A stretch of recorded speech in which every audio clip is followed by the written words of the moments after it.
waaw dañoo ñëw fii Sorano tey pour célébrer journée mondiale du théâtre journée la boo xamante ne àdduna bi yëpp dañ koy féete donc Sénégal desul ci ginnaaw comme yeneen dëkk yi da koy célébrer ak ay acteurs culturels am donc dañu safoo ministère de la culture depuis ay décennies di ko féete ak ñoom donte ñoom tamit dañuy féete seeni localité ak seeni région mais dañu yaakaar ne que dafa am solo autorité bi nekk bi war a gérer culture mën a saafonte ak waa acteurs culturels yi nga xam ne moo leen a war a gérer pour xam seen i bëgg-bëgg seen i bébét ak tamit seen i yaakaar ci secteur bi moo tax cérémonie officielle bi dañuy bëgg chaque année di ko amal comme ça day nekk benn moment boo xamante ne autorité yi ak acteurs culturels yi dañuy saafonte thème bi fortuiwul parce que boo xoolee message yu ITI mooy Institut international du théâtre thème bi mu tànn ren ci jàmm la ko tànn mais ñu buñ jëlee suñu thème bi ñu jël fii Sénégal ak acteurs culturels yi thème bi ñu tànn tamit dañ ko articuler autour du même thème que ITI mais tamit dafa nekk thème boo xam ne dafa actuel si lu nekk di dund suñu dëkk fi mu toll nii donc bi ko acteurs yi proposé mu nekk loo xam ne dafa am solo ñun tamit ñu ànd ceeg ñoom gis ngeen certainement tamit prestation yi jaar yi jot jaar yëpp dañuy wax ci waxu jàmm parce que jàmm si la lépp xaj donc théâtre tamit rôle am la muy sensibiliser population yi mais di sensibiliser tamit autorités yi pour ñu sàmm li nga xamante ne Sénégal li gën a am solo ci dëkk bi loolu la am maanaam jàmm donc encore une fois day wane rôle bi culture am ci développement wu dëkk mais rôle bi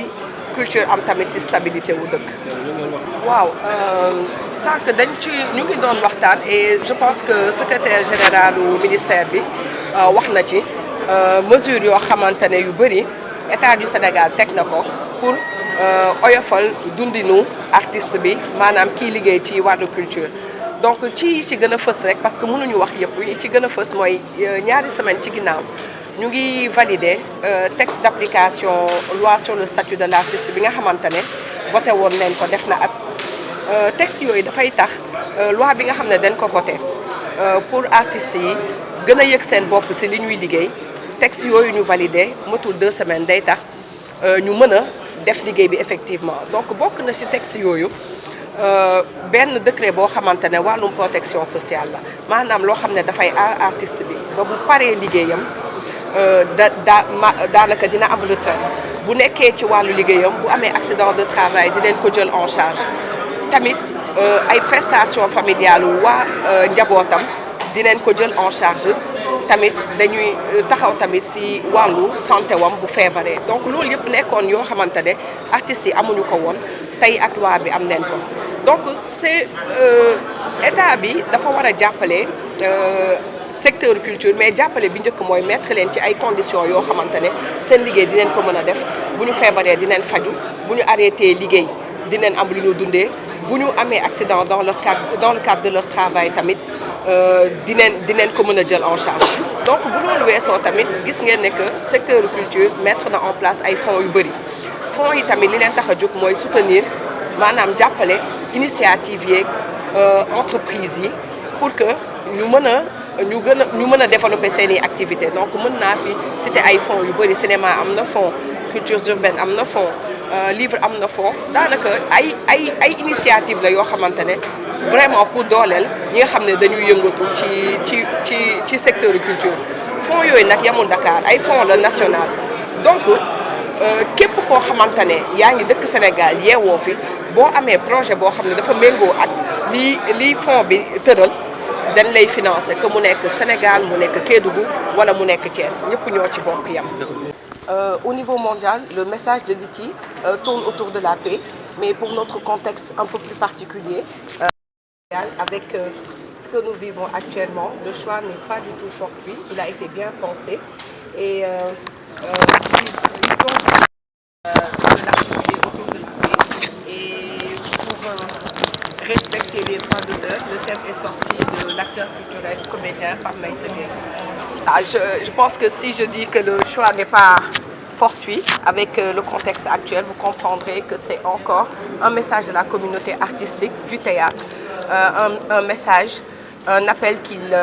qu'il lance à toutes les populations, à nos autorités également, pour préserver cette paix si importante au Sénégal. Bon, le sous-secteur du théâtre a une longue histoire au Sénégal.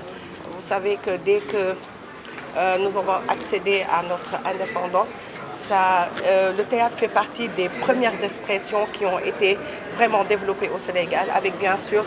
la création de ce théâtre mythique où nous sommes aujourd'hui pour célébrer cette journée mondiale. Donc elle a connu des jours heureux. À un moment donné, il y a eu un déclin, bien sûr, dû à plusieurs facteurs, avec les technologies de l'information, d'autres expressions culturelles qui, à un moment donné, ont pris le dessus. Mais nous avons noté que depuis quelques années, on va dire peut-être 5 ans, un regain d'intérêt des populations autour de cette expression culturelle-là, qui, à un moment donné, peut-être vivait des jours sombres. Aujourd'hui, nous avons vu avec les différentes troupes et les compagnies et aussi les structures de théâtre du ministère de la Culture qui sont en train de redynamiser ce secteur-là, et le public est en train de se réconcilier avec le théâtre sénégalais. C'est quand même nuancé parce qu'aujourd'hui, nous avons quand même la chance d'avoir des acteurs culturels chevronnés au niveau des régions. Et ils ont beaucoup d'initiatives de formation, et au niveau des régions, ils déroulent leur formation. C'est vrai que c'est au niveau de Dakar que nous avons une école nationale des arts et des métiers de la culture, mais les acteurs culturels aussi développent beaucoup d'initiatives au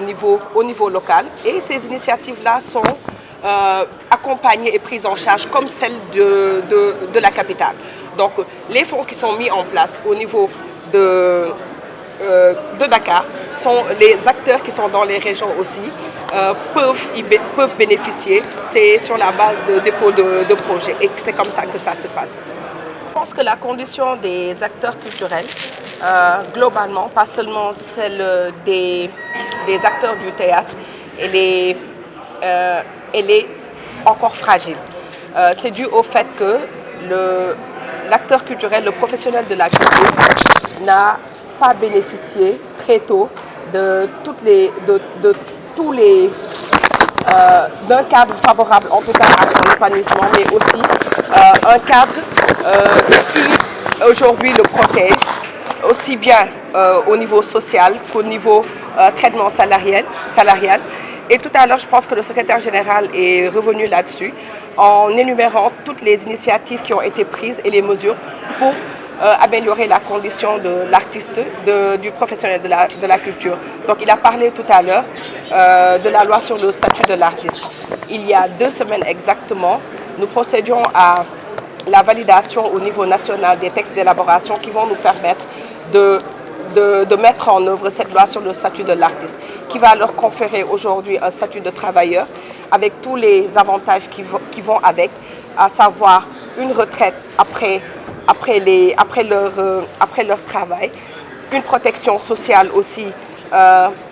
quand ils sont en exercice. Ça veut dire prendre en charge les accidents de travail, les prestations familiales et la santé. Donc c'est une partie de tout ce que cette loi-là vient régler, mais elle vient aussi assainir le secteur pour permettre une meilleure professionnalisation du secteur. Il a parlé aussi des multiples fonds qui ont été mis en place par l'État du Sénégal, justement pour booster l'économie au niveau du secteur de la culture. Donc ce sont des initiatives qui aujourd'hui font que, peut-être qu'elles ne sont pas suffisantes, mais font que nous remarquons qu'il y a un léger mieux. Et la mise en œuvre de cette loi sur le statut de l'artiste va encore plus aider l'État du Sénégal à mettre les artistes dans de bonnes conditions et à améliorer leur quotidien. Toutes les associations et les organisations professionnelles vont au niveau de leur base pour continuer à communier avec les habitants de leur localité.